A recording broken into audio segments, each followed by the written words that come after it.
Tray pickup at room 2305. The night room service dialed my home. At 9:03 p.m., my house phone rang for the first time in months, the sound too upright for a Tuesday. I stared at it like it had mispronounced my name. On the second ring, I picked up and said hello in the voice you use for doctors and ghosts. "Good evening, Mr. Cole," a woman said, very certain. "This is room service. May we come for your tray in 20 minutes, or shall we wait until morning? Room 2305. I could hear the soft clatter of plates, the hush people make around secrets and soup. I told her she had the wrong number, which was true and not useful. She apologized with the clarity of a person who gets paid to be forgiven and hung up. The dial tone sounded like an elevator that refused to argue. "We've kept the landline because my partner says he likes the way it pins the room to one place. Miles, I call him when I'm tired. He left at 8 with the jacket that flatters him even when the day doesn't, the kiss you give a life you trust to stay where you put it down. Wrap toast," he said, 2 words that turned celebration into a calendar entry. "Quick notes. Don't wait." He never says where the notes end and the wanting begins. I stood in our kitchen with the receiver still in my hand and looked at the oven like it might tell me a story I could stand to hear. Cinnamon had begun to pretend it was a solution. The phone lay in my palm like an object that refuses to be metaphor. I hung up and the house stepped back into itself. The room service woman had said my name like she'd been introduced. She had given me a room number and the way to take it apart. "The Astor is a straight line from our place if you don't mind admitting the city knows where you're going." The lobby smelled like late citrus, the fragrance hotels buy when they want their apologies to feel expensive. Brass learned restraint on the walls. A pianist obliged the evening in the corner, his hands tidy and unblameable. The concierge glanced at me with the practiced mercy of someone who counts confessions like tips and never spends either in front of you. I did not ask for directions. Elevators forgive almost anything if your shoulders remember how to carry certainty. On 23, the carpet hushed my shoes and the numbers along the wall glowed like they had letters of recommendation. I stopped 2 doors short of 2305 because I am not a headline and I prefer not to be brave after 9. I took out my phone and typed the sentence I send when I don't trust my mouth. "Tea when you get home." The screen thought about it.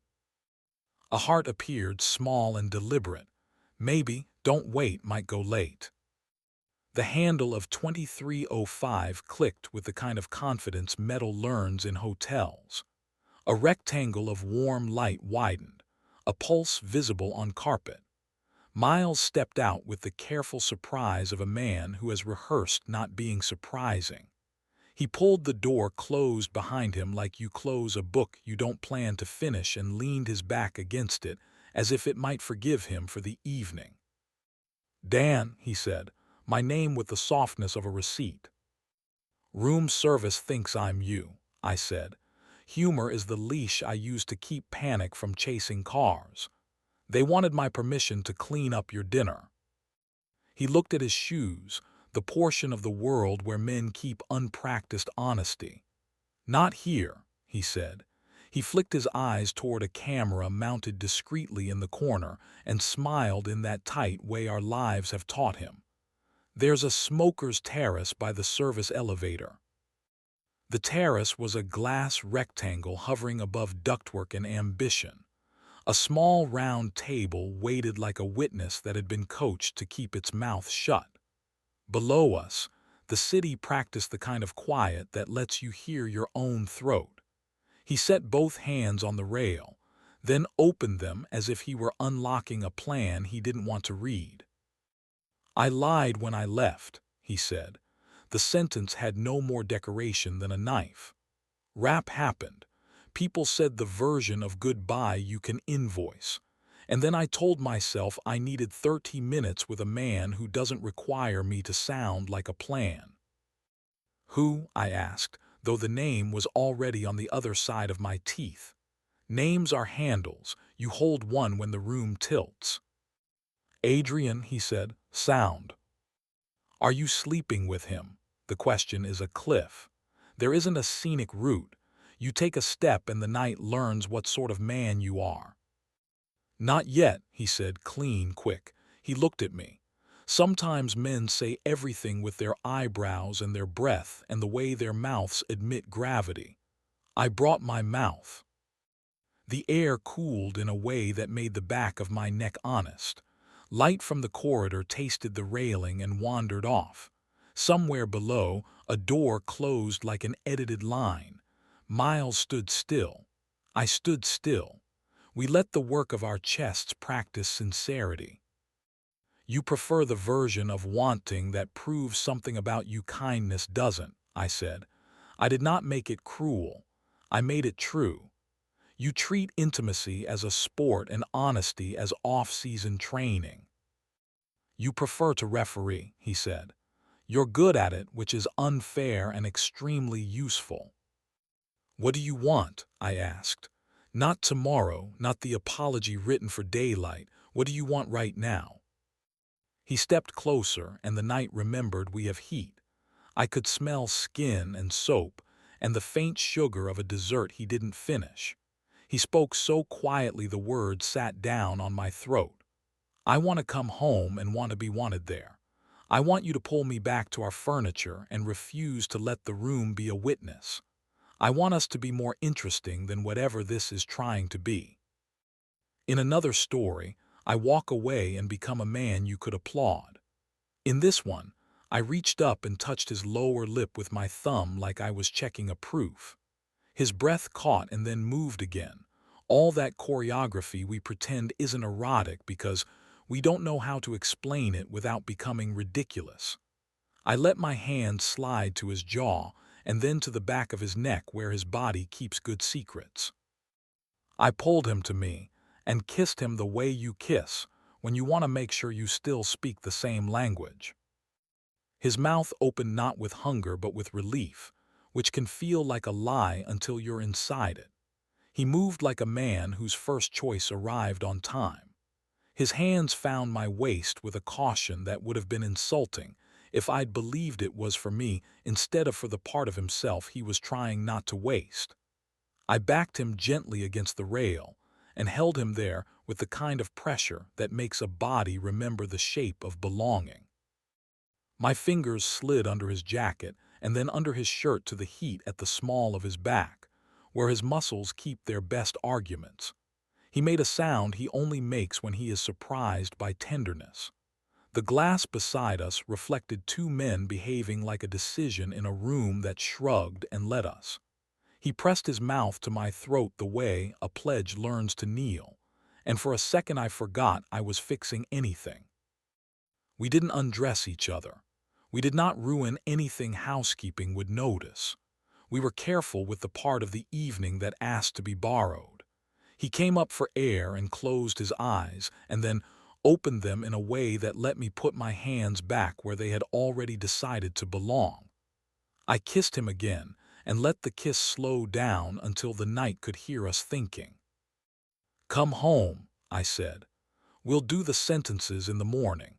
Right now I want to take you to our kitchen and find out how much of this you can carry without dropping anything we need. He nodded and breathed my name like he wanted to make sure it still fit. We left the terrace without looking back at the door. In the elevator, a woman in perfume and ambition stood in the corner and admired her own decision to pay attention to nothing. The lobby piano found a chord for people choosing continuity. The concierge did not count us. We stepped into air polite enough to have no opinion. At home, the cinnamon thing had forgiven us. We ate it off the counter with our fingers because forks would have been a lie. He watched my mouth and then put his thumb against it to remember the shape. He leaned into me, towel warm from the shower he took to wash the hotel out of his hair, and the apartment learned again how to be the right size. We were slow because slowness is a kind of ethics. He pressed me into the edge of the counter, and I let the wood write a small half-moon into his skin, a souvenir he would bruise with gratitude. I found his wrist and kissed it once, exactly where I'd put the key of our door if bodies could be locked and unlocked fairly. He held the back of my neck and asked me a question with his palm.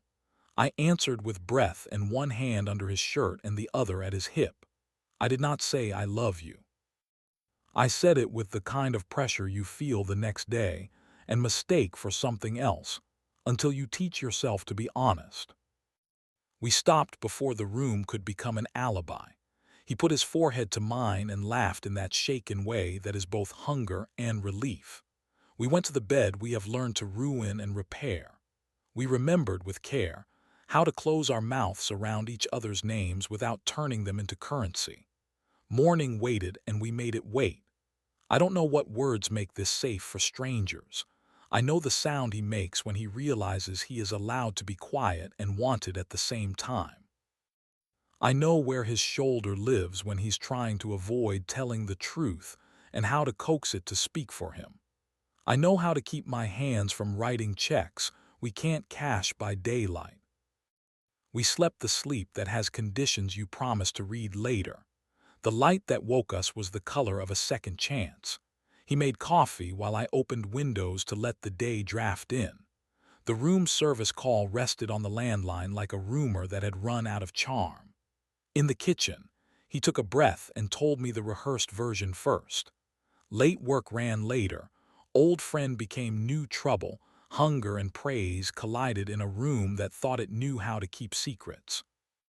He ran out of script and reached for me across the table. Open hands. 2 words, not yet. The photographs I hadn't taken stayed taken in the place behind my teeth where the night keeps its arithmetic.